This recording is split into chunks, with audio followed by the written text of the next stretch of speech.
The latest addition to the list, Moto G31, tries to offer AMOLED panel and longer battery life in compact design and price that doesn't burn a hole in the pocket. The phone aims to take on Redmi Notes and Realme Narzos, and does a decently well in doing so.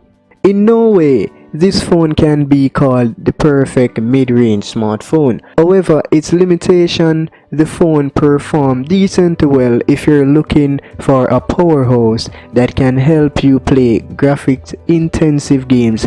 High refresh rate is your primary focus, then this is not the phone for you. However, if you're looking for a trustworthy device for content consumption that isn't too heavy and has 4G connectivity and easy to use interface, then the Moto G31 is the device to go for. Hey yo, what is up guys, it's your boy Corey back with another video, and today guys, in this video we're gonna talk about the Moto G31. So anyways guys, before we go into this video, you guys can get 10% off on any item that you purchase in my merch store. The promo code will be on the screen and in the description, so make sure y'all go over there and check it out. So anyways guys, before we go into this video, can we hit some likes on this video? Just hit it, just do it, just smash it. So anyways guys, let's get into this video.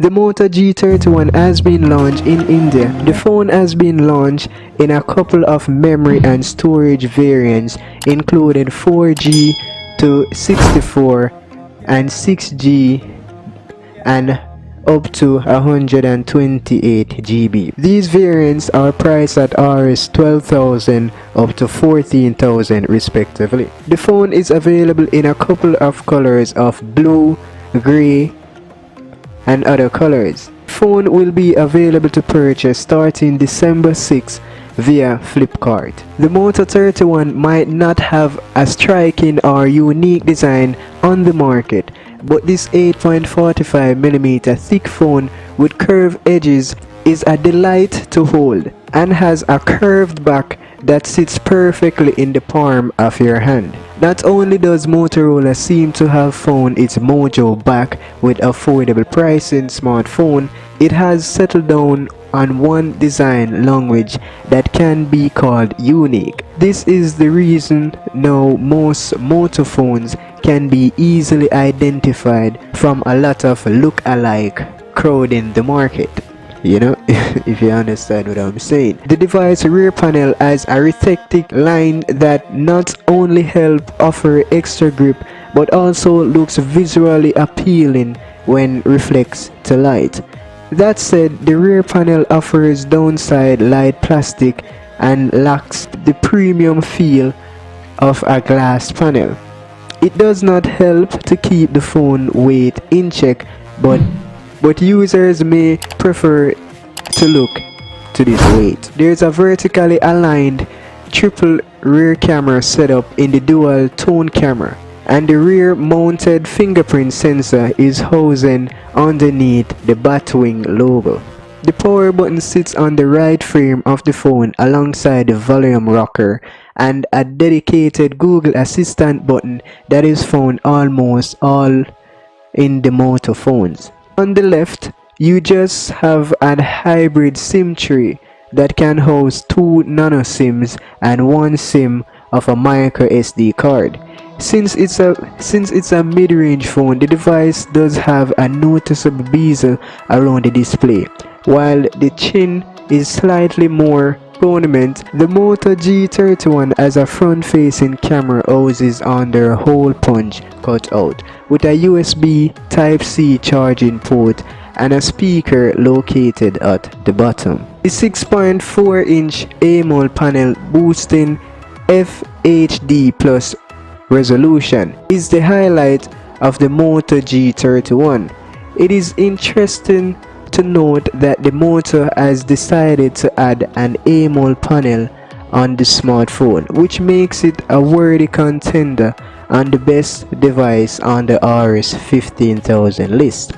While I have a few devices with AMOLED panel around 15,000 RS to 12,000 RS99, the Moto 31 could just prove to be worthy for people who love poochy colors and deep blacks. While colors are vibrant and sharpens the ambitent, it could have been slightly brighter as sunlight legibility wasn't the best. Moreover, for a phone priced at 16,000 RS, a display of 90 HD refresh rate is a must, and the Moto G31 misses on that primarily because the chipset supports a maximum of 60 HD. Looking at the competition, the Moto should feel this to be a missed opportunity. Since I've got my hands on the phone a couple days back, I will reserve or called on performance for a while. However, it is interesting to note that this phone comes with a MediaTek Helio G85 SoC compared to its processor that had a Snapdragon chipset. My final verdict on this performance on this phone will state more down in this video, but the fact that I did attempt playing few games on this device, the performance was quite smooth, even though there was an occasional stutter or two that one related with most mid-range device. More so while scrolling through content on a website or through the app Draw, I'd noticed that the device did not slightly warm in the underbelly while playing games, though it must be said that only intensive use would tell me if this was just a glitch or a part of its performance. In terms of battery, the Moto G31 has a 5,000 mAh battery, which had last over a day easily. My usage included a bit of browsing, couple of Zoom and Google Meet video calls, and odd games here and there.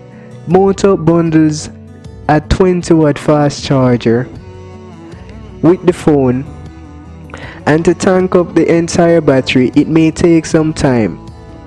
Unfortunately, this is one of the features where the competition might have an upper hand. The Moto G31 has a triple camera mode with a primary sensor being a 50MP snapper coupled with an 8MP ultra-wide angle shooter, which also works as a depth sensor and a 2MP sensor for microphotography. Though on paper you'd find that the Moto has a slightly downgrade to the camera sensor when compared to the processor.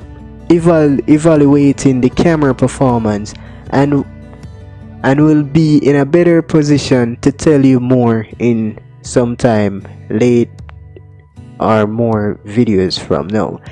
The camera app though has a lot of options available like dual capture, night vision, portrait, live filter. There is even slow motion and time-lapse mode for videos. The Moto G31 seems to be a capable device and adapt for people not looking to jump for 5G bandwagon, given that 5G services are still some way off. What they get here is a feature-right smartphone with a lovely design, big battery, and a compact form factor. The near stock Android version that Motorola comes with has a minimal bootware, thus helping in offering honest performance for a budget device. Has its sheer limitation like the 60 HD refresh rate, which for a few could be downside, while the rest might consider it as a reason why people offer slightly longer battery life. So anyways guys, we've come to the end of our video for today. If you guys like this video, please smash that like button down below. Also please subscribe to the channel to get more tech related videos. So anyways guys, please let me know down in the comment section what are your thoughts on this video. So anyways guys, before we go, as we normally said, have no rest until you're the best. It's me, your boy Core Tech. Peace out.